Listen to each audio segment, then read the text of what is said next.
guys, it's our fourth day here in the Philippines and ngayon ay papunta kami sa Tungkong Mangga, SM Tungkong Mangga. Ayun si James, Jamie, ayun mga pamangkin ko at saka si Tracy. Hindi kasama si nanay kasi magdadasal daw siya doon sa kapitbahay namin. Kain muna kami lunch.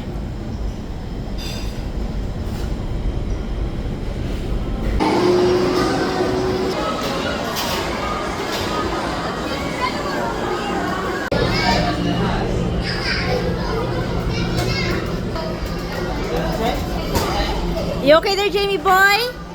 Jamie boy, say hi to mama.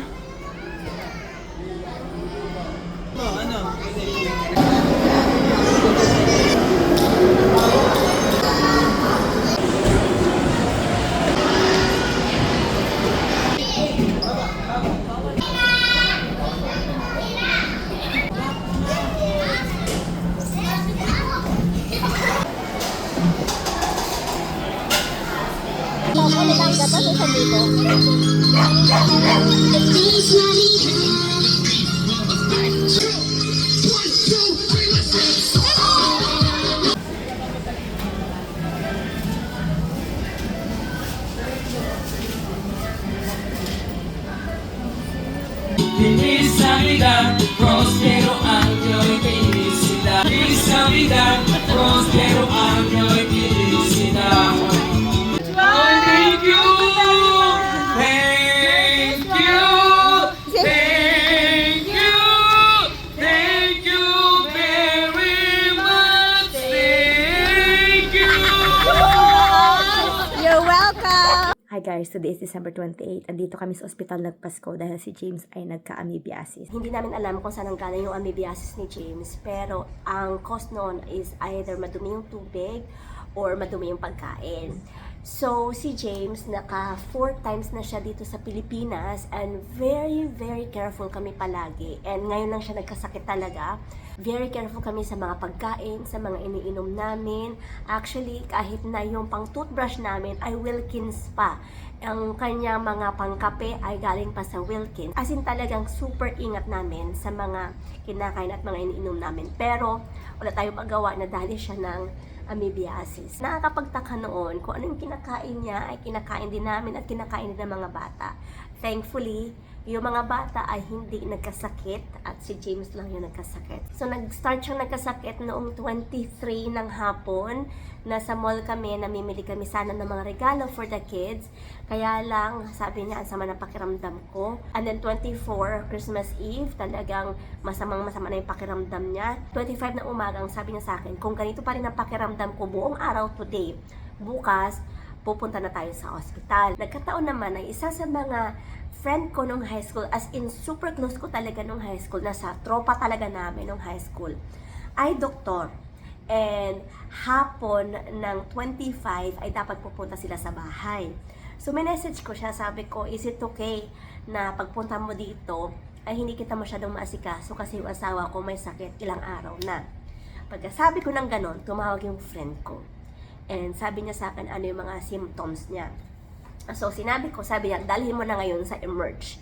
So yung friend ko na doktor, siya yung nasa emergency room dito sa ospital na pinag-istehan namin ngayon. So itong ospital ay 5-minute walk lang sa bahay namin.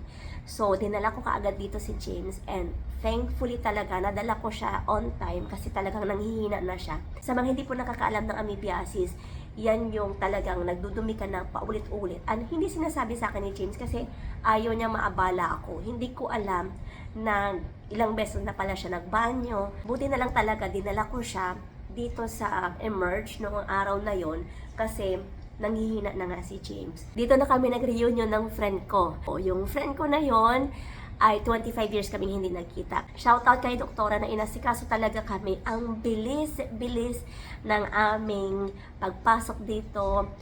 Dumating kami dito ng 10:45. Tapos naasikaso agad si James. Tapos mga 12 ay nasa room na siya.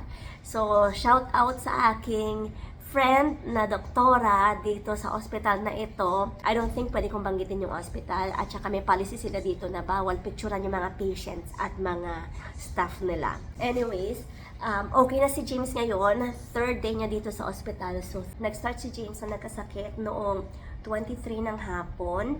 And then, 24 talagang masama yung pakiramdam niya. 25 ng umaga namin siya dinala dito. Now is December 28. So, ngayon kami lalabas. Kaya nagpa-vlog na ako kasi okay ng lahat. And, i-share ko lang pala guys, itong hospital na ito ay private hospital siya. And meron kaming insurance. Thankfully, meron kaming travel insurance and 100% ang coverage namin dito sa hospital. Pero magbabayad muna kami ng upfront tapos i-claim namin pagdating doon sa Canada. So may advice doon sa mga nagta-travel kahit na very healthy kayo kasi hindi naman kami nagkakasakit sa mga travel namin.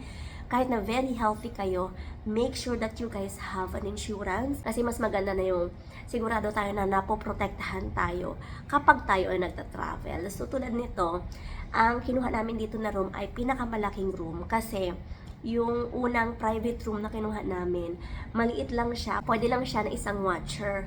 Pero hindi kasya kasi yung mga bata, hindi pa nahihiwalay sa amin yung mga anak namin. So, nahihirapan ako kung babantayan ko ba siya or iuwi ko ba yung mga bata sa bahay. So, nagtanong ako sa kanila kung meron silang mas malaking room dito. Ang nakuha namin ay suite room and malaki siya. Siguro mga 700 square feet ito. So, mga 65 square meters. Nakikita niyo yan sa likod. Kusina yan. May banyo. Tapos, may TV, malaking fridge. Ayan si James. Ito, ang kusina. Ayun ang banyo. Tapos, ayun, may TV. Tapos, meron pang walk-in closet dyan. Nandyan yung mga gamit namin. Naka-ready na siya kasi paalis na kami. So, may walk-in closet dito. Tingnan nyo. Ayan o, may closet pa dyan. Tapos, ito may dining area dito. May ref. Diba? Tapos, ito yung mga bata, tulog. Yan, dito sila natutulog, tapos dyan na lang ako natutulog. Ito yung banyo dito, malinis naman siya at malaki. And, araw-araw na may naglilinis ng banyo at ng sahig dito. So, kanina may nag-mop dito. Ayan. Ang sarap pa rin ng tulog ng mga bata. Hinihintay na lang namin yung pagdi-discharge sa amin. And may aircon pa pala dito. Dumating kami dito ng 10:45 and then inasikaso ka agad si James after ko mag-fill up ng paperwork. And then kinuhanan siya ng pang-lab test niya. So nagkaroon siya ng CBC, CBG, I don't know. I'm not into medical. Kaya hindi ko alam ito mga ito. Tinignan din yung kanyang dumi, yung kanyang potassium, yung kanyang sodium, kanyang ihi. Wala pang 1 hour, may result na itong mga to. Kaya na-admit si James ng around 12. Kasi nagkaroon na kaagad ng result and lumabas doon na may amoebiasis nga siya. And then, grabe, sobrang mura lang ng mga binayaran namin sa Emerge. Kasi ang binayaran namin ay wala pang 2,000 pesos. Ay, gising ng aking baby! So, bale, ay, say hi! Hi! Kasama na doon yung doctor's fee, yung laboratory test niya, yung kanyang ER room. Say hi, gising ng baby ko. Si Tracy na lang ang hinihintay namin.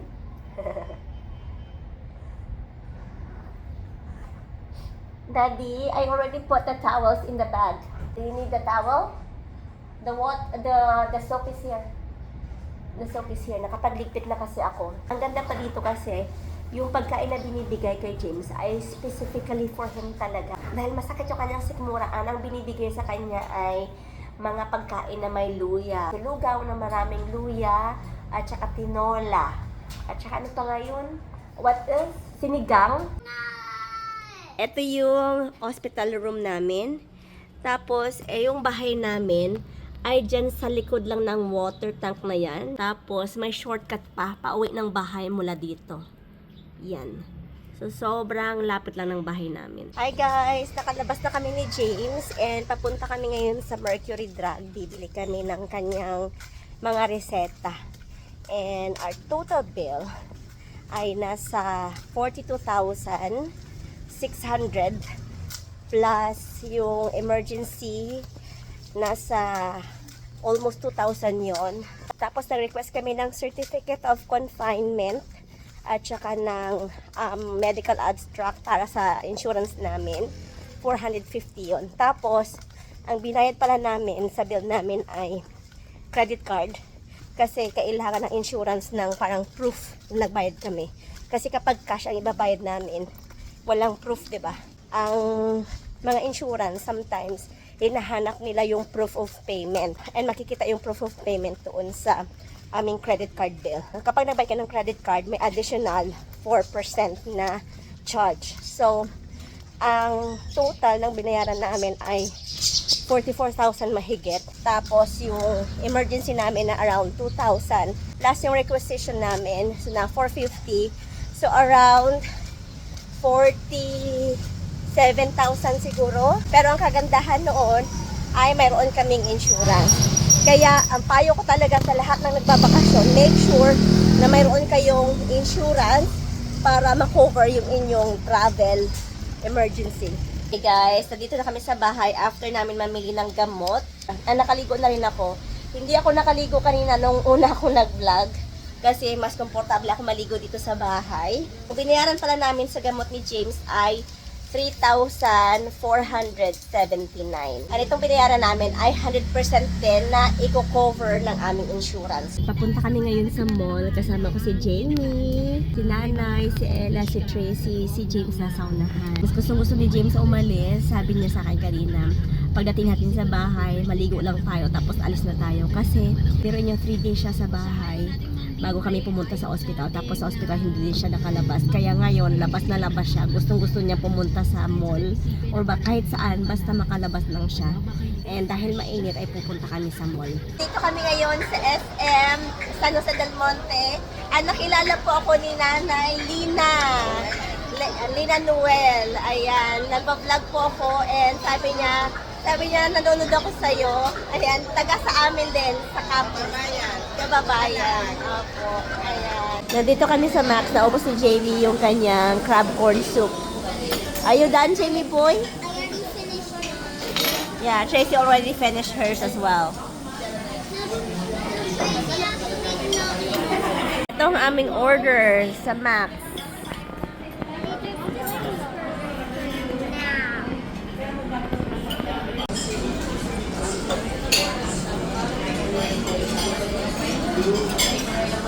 Tingnan mo na talagang pagdating sa pagkain, tingnan mo yan, oh. That's enough. Finish the one on your plate first. Okay, that's enough, bud. No more. No more. Finish the one. Finish. Finish. Food for you. Okay, good job, bud. Good job, bud. Mommy, when my sticker is gone, it comes back on your phone. Okay. Look, right behind. Sakto lang yung na-order namin kasi itong chicken gusto ng mga bata. Ito namang canton gusto ni James. And si Tracy kumakain din ng canton. Tapos itong chop suey ay gusto naman ni Nanay. Gulay lang kasi ang kinakain ni Nanay. So perfect lang siya for us. What's that, Jamie? It means it's good. Ang binili namin sa SM ay mga supplies lang for Tracy and for me and for Jamie. And yan. Sa National Bookstore. Tapos namili kami ng ramen kasi gusto nila ng ramen. Hi everyone! Thank you so much for watching the video of my family. You know me as Rax Kelly on YouTube, but my real name is Raquel Naraway and I am a licensed realtor here in British Columbia, Canada.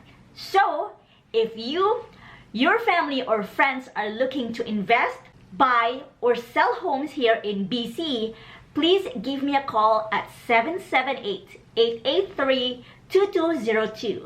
Again, my name is Raquel Naraway, your way to your new home.